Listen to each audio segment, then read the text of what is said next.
Family courts were created under the promise of protecting children, promoting fairness, and resolving disputes peacefully. In reality, family courts have evolved into a multi-billion-dollar revenue machine for the legal industry. Before I begin, please consider sharing this video with someone who might need it. Don't forget to subscribe and hit the like button. It costs you nothing, but means the world to me. Thank you. Let's jump right in. Lawyers, evaluators, and court-appointed professionals profit while separating families by draining them emotionally, financially, and psychologically. Far from justice, the system incentivizes conflict over resolution, profits over peace, and power over healing. This documentary asks, how did we get here? And what do families deserve instead? Over the next 7 minutes, we lay out the business model, the cultural mismatch, working alternatives, and a path forward. Section 1. The business model of family court, a cash cow for lawyers. Family courts operate less like neutral forums for justice and more like profit-driven marketplaces. The average U.S. divorce costs $15,000 to $20,000, and contested custody can exceed $100,000. Family law attorneys routinely bill $250 to $600 per hour. That creates a built-in incentive to escalate disputes rather than resolve them quickly. Every motion filed, hearing scheduled, or evaluation ordered generates revenue for lawyers and the broader legal ecosystem. The longer a case drags on, the deeper the financial drain on families, and the higher the profits for the legal community. Families are drained emotionally, financially, and psychologically. The financial incentives extend far beyond attorneys. Family courts have spawned an entire ecosystem of professionals who benefit from prolonged conflict. Custody evaluators, parenting coordinators, guardians ad litem, court-appointed experts, therapists, and mediators, all billable. Custody evaluations often cost $5,000 to $15,000.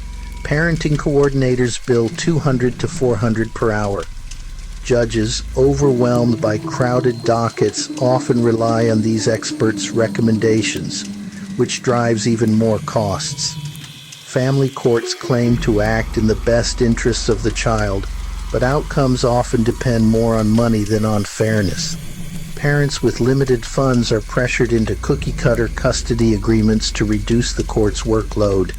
Those who cannot afford skilled representation are disadvantaged, while wealthy parents gain leverage through expert witnesses and endless filings. This transforms family court into a pay-to-play system where access to justice depends on the size of your bank account, not on what's best for children. Family courts were designed during an era when fathers were primary providers, mothers full-time caregivers, and divorce was rare. Today, over 40% of U.S. children are born outside marriage. Dual-income households are standard. Families are diverse. Despite this, courts continue to apply antiquated frameworks that fail to reflect modern realities. Family courts borrow structure from criminal and civil litigation, two opposing sides fighting until a judge declares a winner and a loser. But separating families are not criminals. They are human beings navigating emotional and relational restructuring. This adversarial setup encourages conflict over collaboration, incentivizes escalation, and forces children into legal battles. Family courts were never designed to handle complex trauma, coercive control, and domestic violence. Judges and evaluators frequently lack adequate domestic violence training and too often rely on outdated myths. Survivors are re-traumatized by adversarial hearings where abusers weaponize the system against them. An effective system would prioritize trauma-informed, safety-first protocols, something the current model fails to provide. Technology has outpaced the courts. Many systems still rely on paper filings and delayed hearings. Remote mediation platforms, co-parenting apps, and virtual visitation offer faster, cheaper solutions. But instead of adopting these tools, courts cling to outdated processes that increase cost and trauma. This refusal to modernize slows resolution and keeps families trapped in litigation cycles. Section 3. Alternatives that work. Real-world models we can scale. The failure of family courts does not mean families must fend for themselves. Survivor and ally-led support networks can be a first line of help. These networks focus on emotional recovery, conflict resolution, and personalized parenting agreements, not litigation. They center lived experience and avoid the perverse financial incentives of adversarial lawyers. Instead of one-size-fits-all formulas, custody and visitation should be tailored to each family, with safety prioritized where domestic violence exists. Protective parents must receive priority custody when necessary, and visitation should be decided case by case. Personalized solutions reduce harm and better serve children's needs. Around the world, restorative and community-based models succeed. Navajo peacemaking circles facilitate dialogue to reach consensus. Maori family group conferencing in New Zealand lets families craft their own plans without judicial control. Australia's family relationship centers resolve most cases and save thousands compared to litigation.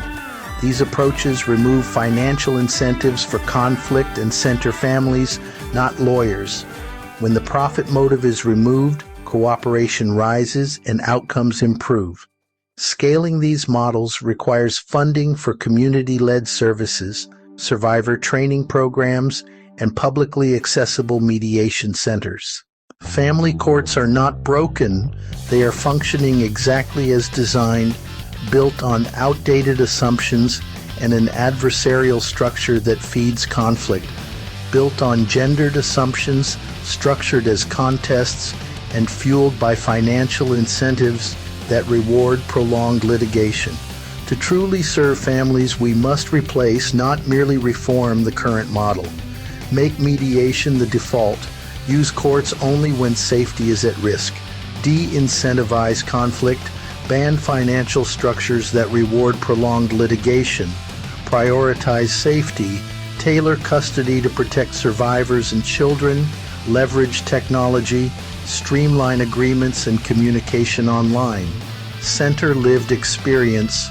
Survivor-led facilitation teams over adversarial attorneys. Families deserve more than the illusion of fairness. They deserve systems built for healing and safety.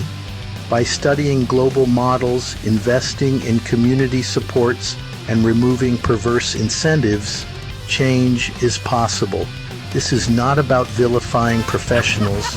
It is about removing structures that profit from family pain and centering true justice. Families deserve better. Not money-hungry lawyers, real solutions.